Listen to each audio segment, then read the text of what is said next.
नमस्कार। मैं सभी अध्यापक गणों को, मैं सभी अभिभावकों को नमस्कार करती हूँ।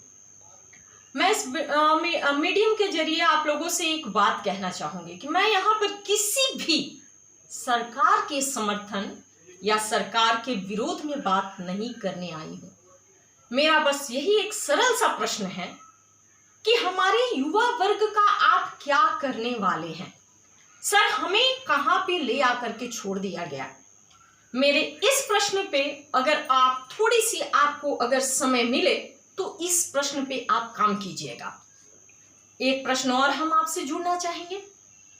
सर, हमारे मीडिया से लेकर के सभी जन एक ऐसे तुच्छ विषय पर काम कर रहे हैं, निरंतर काम कर रहे हैं जिसका कि कोई हमारे जीवन में महत्वपूर्ण तथ्य ही नहीं है।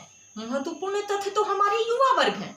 हम युवा वर्ग कहां से कहां आ गए। सर, आपने लाल किले से झंडा फहराते हुए कहा था और आपको भी शायद याद होगा, फुर्सत होगा तो सर आप सोचिएगा जरूर, हमारे मीडिया कर्मी सोचिएगा जरूर।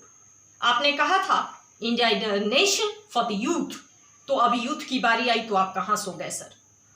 ऐसे आधारहीन प्रश्नों को मूल्यहीन बनाया जाता है। कहा जाता है क्या कि गुजरात के रास्ते एक तेंदुआ कुएं में गिर गया और सुरक्षा कर्मी ने आकर उसे रेस्क्यू किया और फिर उसे जंगल में छोड़ दिया। ये हेडलाइन बनता है सर। हेडलाइन तो हमें उस तथ्य का बनाना चाहिए कि हमारे युवा कहां गए। मैं एक प्रश्न और उठाना चाहूंगी, परीक्षाएं क्यों रद्द होती जा रही हैं और परीक्षाओं का डिक्लेरेशन क्यों नहीं आ रहा है। एसएससी की परीक्षाएं अगर बात किया जाए 2018 के डिस्क्रिप्टिव का, सर अभी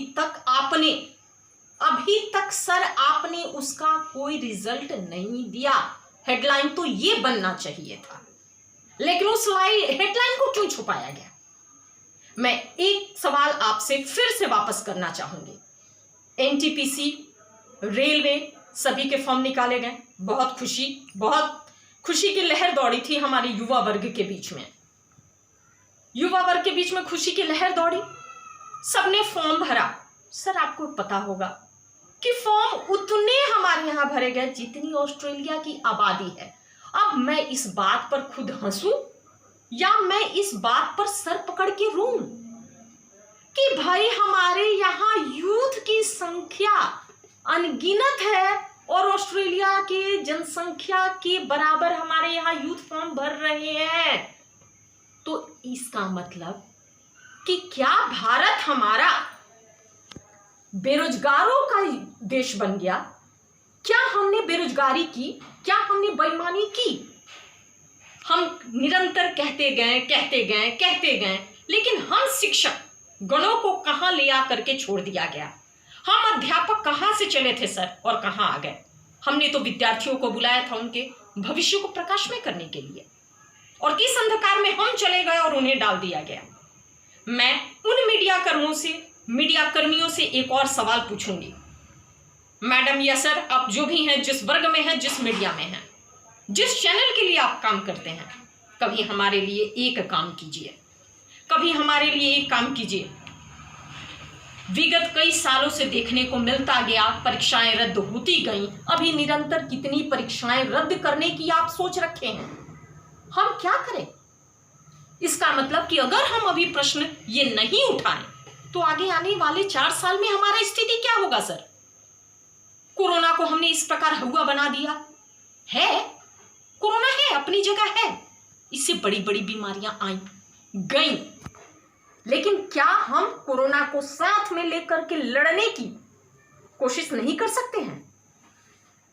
कभी इस तथ्य पे हमने काम किया। एजुकेशन डिपार्टमेंट को, sir I can't believe this, education department कहां से चला था, कहां रौंद दिया गया। कहा जाता था गुरुर ब्रह्मा गुरुर विष्णु गुरुर देवो महेश्वरा, गुरु साक्षात पर ब्रह्म तस्मै श्री गुरुवे नमो नमः। कहा जाता था ज्ञानवान सर्वत्र पूज्यते ना। अब तो ये झूठा होता हुआ दिखाई दे रहा है, धनवान सर्वत्र पूज्यते। क्या ये हमारे सनातन धर्म से लेकर के आगे आने वाले धर्म की बात है। क्या ये हमने सिखाया था कि धनवान सर्वत्र पूज्यते। क्यों धनवानों को ही हमेशा उन्हीं की प्राथमिकता दी गई है। हम ज्ञानवान कहां जाए सर।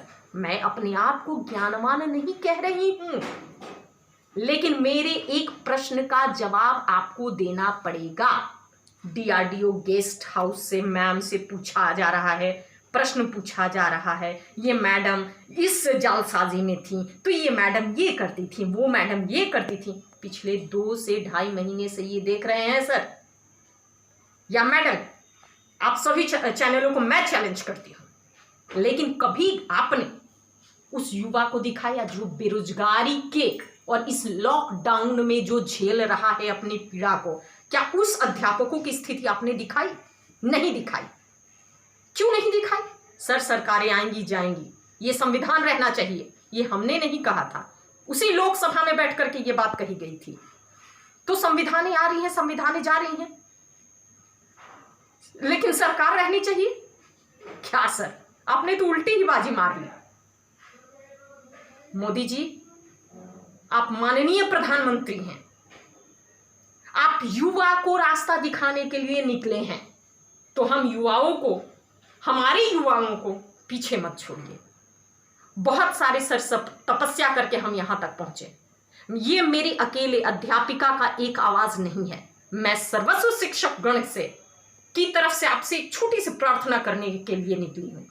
और ये प्रार्थना समझिए या हमारा मांग समझिए, हम अपने स्वराज को खत्म होने नहीं देंगे। स्वराज की लड़ाई आज से हमने नहीं लड़ी है सर। जिसका जन्म हुआ उस स्वराज में कूद पड़े। आज हमारे सामने इतना बड़ा सर विफलता आ चुका है, तो हम क्यों ना लड़े अपने हक की लड़ाई? हमें लड़ना है सर, लेकिन सार्थकता को आगे ला करके। निरर्थकता तो हम वैल्यू नहीं देते हैं सर हमारी मांग है, बस यही मांग है हमारी, कि जो परीक्षाएं टल रही हैं उनको कृपया आप टलने न दें। और कृपया से अगर बात नहीं बनेगा तो फिर तो सर विनय न मानत जलधि जड़ा, गए 3 दिन बीत, बोले राम सकोप तब, भय भी न हो ही ना प्रीत। राम मंदिर पे बड़ा अच्छा काम कर रहे हैं सर, तो उसी रामायण का एक दोहा मेरे मुंह से निकला है। अगर आप लोग साथ देंगे तो ये विनय होगा, नहीं तो सर फिर हम अपने पे आएंगे और आप अपने पे आएंगे। तो विरोध तब तक निकलता है जब हानि होती है किसी चीज की। आज ज्ञान की हानि हो रही है, शिक्षा की हानि हो रही है। मैं उन सभी विद्यार्थी गणों से प्रार्थना करना चाहूंगी कि इस माध्यम को यही नहीं रोकना है हमें। 2018 का सर एसएससी डिस्क्रिप्टिव रिजल्ट आपको देना पड़ेगा, अभी जो आपने परीक्षा ली है सर एसएससी की, उसका टियर 2 एग्जामिनेशन और डिस्क्रिप्टिव आपको लेना पड़ेगा सर समय से।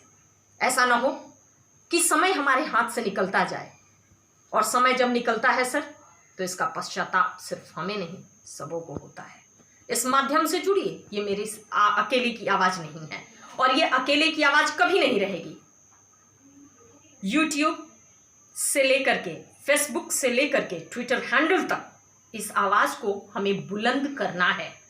मेरे साथ कोई हो ना हो, लेकिन मेरे साथ मेरे विद्यार्थी गण हैं, मेरे साथ कार्यरत मेरे शिक्षक गण हैं, मेरे साथ कंधे से कंधे मिलाकर जो हमारे शिक्षक संस्थान में हैं, उन सभी से मैं निवेदन करती हूं कि वो मेरे सामने रहें, मेरे साथ रहें, मेरे बाद नहीं, मेरे पास रहें। नमस्कार।